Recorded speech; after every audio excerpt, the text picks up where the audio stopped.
बादलों में सोने चांदी के फ्रॉक का घर। रामपुर गांव में काव्या अपनी माँ उर्मिला और पिता मुरारी के साथ रहती थी। मुरारी एक निकम्मा व्यक्ति था। वह कोई भी काम नहीं करता था। वह सिर्फ शराब पीकर अपनी पत्नी की पिटाई किया करता था। उर्मिला जो भी कुछ दूसरे के घरों में काम करके कमाया करती थी, वह पैसे भी मुरारी जबरदस्ती मार कर उससे छीन लेता और उन पैसों को छीन कर या तो वह जुए में हार जाता या फिर शराब में उड़ा देता था। इसी तरह दुखों से भरी काव्या की माँ उर्मिला की जिंदगी थी। माँ की इतनी बुरी हालत देखकर काव्या माँ से कहती है, माँ, पिताजी शराब पीकर हर रोज आपको पीटते हैं। माँ, मुझसे अब ये सब और देखा नहीं जाता।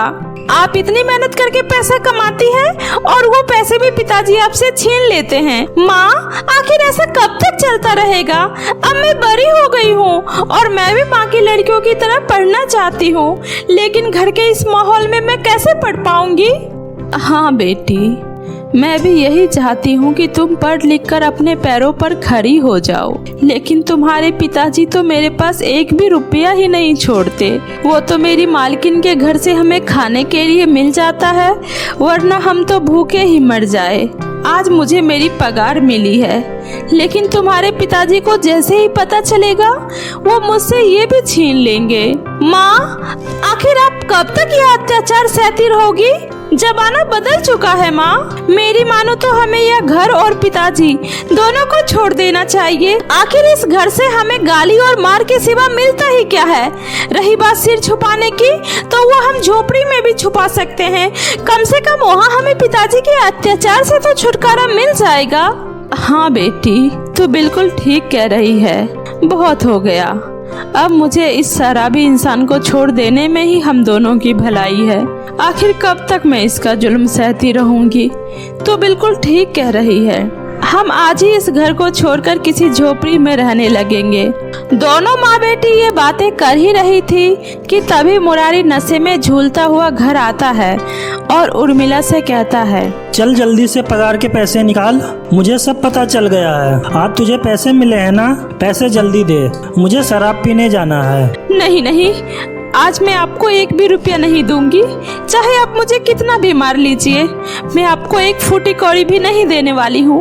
ये मेरे खून पसीने की कमाई है। मैं इसे आपको यूँ शराब और जुए में लुटाने नहीं दे सकती।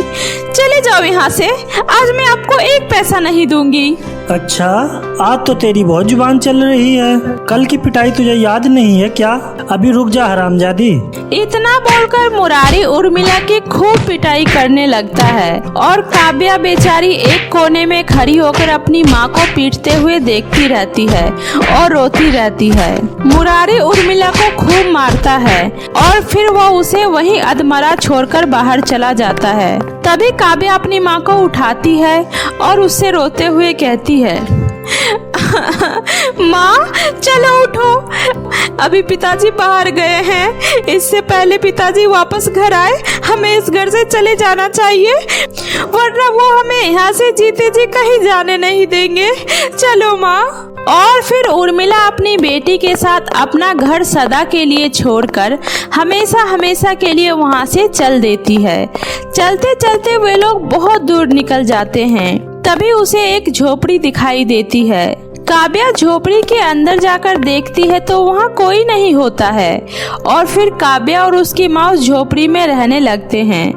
ऐसे ही कुछ दिन बीत जाता है।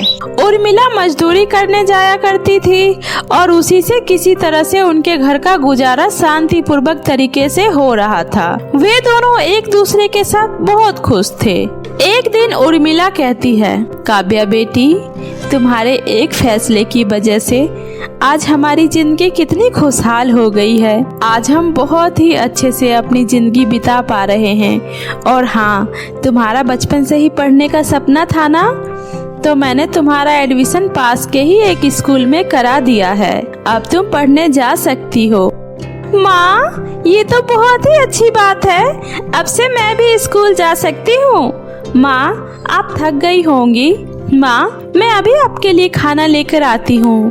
अगले दिन काव्या पढ़ने स्कूल चली जाती है और उसकी माँ उर्मिला मजदूरी करने चली जाती है। काव्या आज बहुत ही ज्यादा खुश थी, मगर न जाने काव्या की खुशी को किसकी नजर लग जाती है।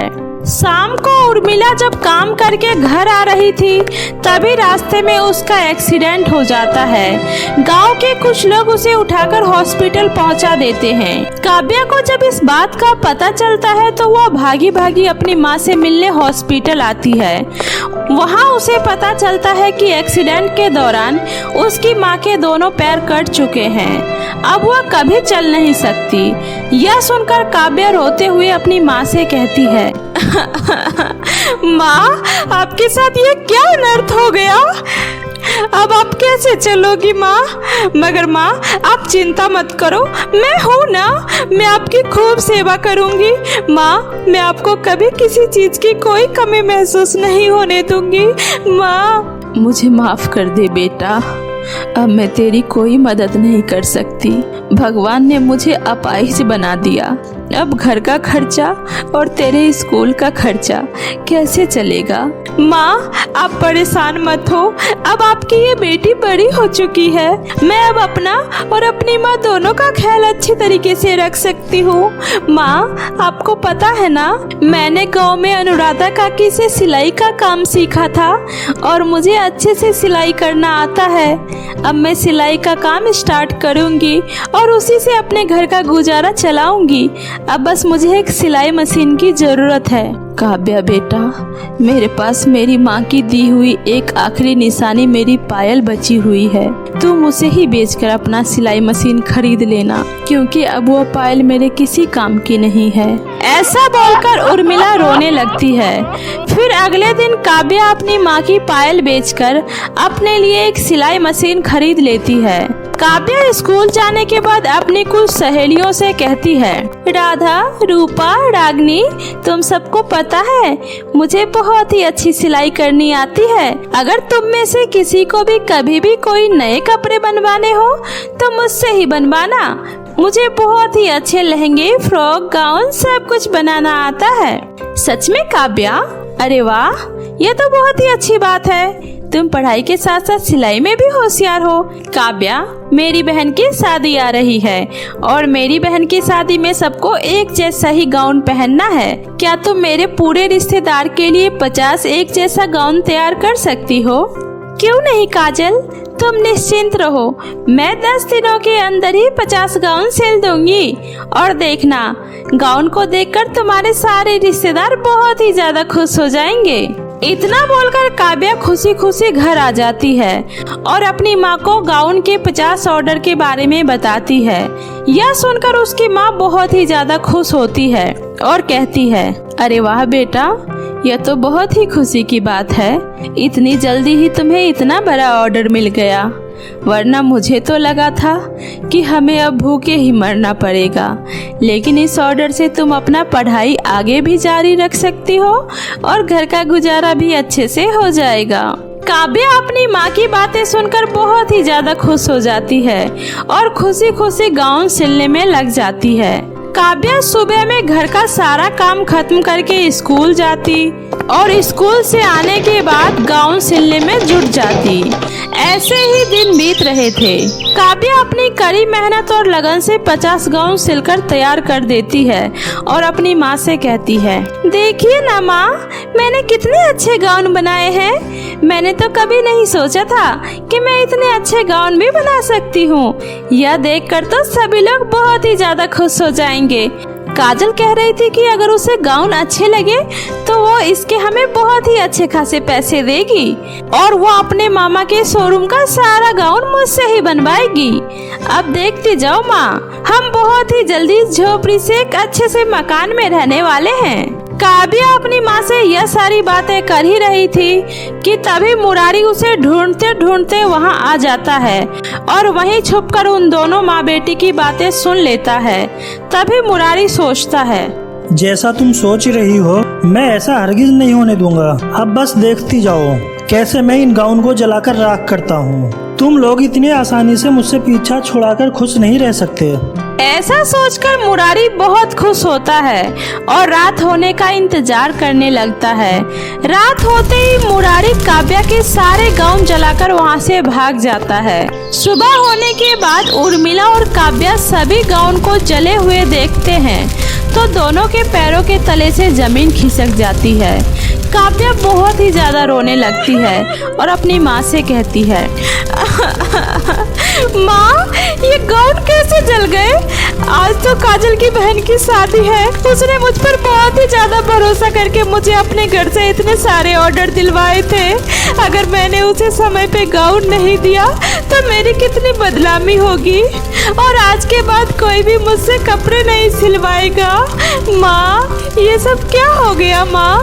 काव्या बेटा अभी समय है, तुम काजल के पास जाओ और उसे जाकर सच्चाई बताओ। मुझे यकीन है कि वो तुम्हारी बात जरूर समझेगी। जाओ बेटा, अब बस एक यही रास्ता है। अपनी माँ की बात मानकर काव्या काजल के घर जा रही थी, लेकिन वह इतनी ज्यादा टेंशन में थी कि उसे समझ ही नहीं आता है कि वह कहाँ जा रही है और वह भटकते भटकते एक जंगल में पहुँच जाती है। तभी रास्ते में काव्या को एक चुड़ैल मिलती है। लड़की, तू यहाँ क्या कर रही है? तुझे पता नहीं यह मेरा इलाका है। यहाँ इंसानों का आना सख्त मना है। तुम्हारी हिम्मत कैसे हुई यहाँ आने की? चुड़ैल जी मुझे माफ कर दो, मैं बहुत ज्यादा परेशान थी, इसलिए मुझे पता ही नहीं चला कि मैं कहाँ जा रही हूँ और गलती से आपके जंगल में आ गई। मुझे वापस जाने दो, मैं आपके हाथ जोड़ती हूँ। मेरी माँ अपाहिज है, मेरे सिवा मेरी माँ का इस दुनिया में कोई नहीं है। प्लीज मुझे माफ कर दो और मुझे जाने दो। तभी वह चुड़ैल काव्या से पूछती है, आज मैं पहली बार किसी इंसान को बिना डरे निडरता से अपनी बात कहते हुए देख रही हूँ। तुम मुझे बताओ, आखिर तुम इतनी परेशान क्यों हो? यह सुनकर काव्या चुड़ैल को अपनी पूरी आप बीती सुनाती है। सब सुनने के बाद चुड़ैल को काव्या पर दया आ जाता है और वह काव्या से कहती है, काव्या तुम मुझे साहसी और ईमानदार लड़की लगती हो। तुमने मुझे सच सच सब कुछ बता दिया है, इसीलिए मैं तुम्हें बादलों में से लाया हुआ जादुई सोने और चांदी का फ्रॉक दे रही हूँ। और हाँ, यह कोई मामूली फ्रॉक नहीं बल्कि एक जादुई फ्रॉक है। इस फ्रॉक से तुम जो चाहो वो मांग सकती हो। यह जादुई बादलों में से लाया हुआ सोने और चांदी का फ्रॉक तुम्हें हर वो चीज देगा जिसकी तुम्हें जरूरत हो। इतना बोलकर वह चुड़ैल काव्या को बादलों में से लाया हुआ जादुई सोने और चांदी के 2 फ्रॉक देती है। काव्या चुड़ैल का धन्यवाद कर खुशी खुशी फ्रॉक को लेकर अपने घर आ जाती है और अपनी माँ को जादुई बादलों में से लाया हुआ सोने और चांदी के फ्रॉक के बारे में सब कुछ बताती है। यह सब सुनकर उसकी माँ बहुत ही ज्यादा खुश होती है।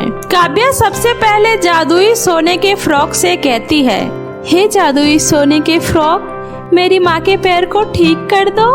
काव्या के इतना बोलते ही उसकी माँ पूरी तरीके से ठीक हो जाती है और फिर वह जादुई चांदी के फ्रॉक से बोलकर काजल के लिए 50 गाउन मांगती है। काव्या को तुरंत ही 50 खूबसूरत गाउन मिल जाते हैं। यह सब देखकर दोनों माँ बेटी बहुत ही ज्यादा खुश होती है। कुछ ही देर में अपना गाउन लेने के लिए काजल भी वहाँ आ जाती है और वहाँ एक जैसे इतने सारे सुंदर सुंदर गाउन को देखकर बहुत ही ज्यादा खुश हो जाती है। अरे वाह काव्या, तुमने तो कमाल ही कर दिया। यह गाउन तो बहुत ही ज्यादा सुंदर है। देखना, इस गाउन को देखते ही अब हर कोई तुमसे ही गाउन और फ्रॉक सिलवाने आएगा। और ये लो तुम्हारी मेहनत के पैसे। इतना बोलकर काजल पैसे देकर वहाँ से चली जाती है। अब काव्या के पास किसी भी चीज की कोई कमी नहीं थी। उसे जब भी किसी भी चीज की जरूरत होती वह जादुई सोने और चांदी के फ्रॉक से मांग लेती और फिर इस तरह उस जादुई सोने और चांदी के फ्रॉक की वजह से काव्या और उर्मिला की जिंदगी पूरी तरह बदल जाती है और वे दोनों खुशी खुशी रहने लगते हैं। तो मेरे प्यारे दोस्तों, कैसी लगी आपको मेरी ये कहानी? मुझे कमेंट करके ज़रूर बताएं और इसे अपने दोस्तों के साथ भी शेयर करें। और हाँ दोस्तों, अगर आपने अब तक मेरे चैनल जादुई टीवी को सब्सक्राइब नहीं किया है तो जल्दी से नीचे लाल बटन दबाकर अभी सब्सक्राइब कर ले। तो मिलती हूँ ऐसे ही फिर किसी नई मज़ेदार जादुई कहानी के साथ। तब तक अपना ध्यान रखें। बाय बाय दोस्तों।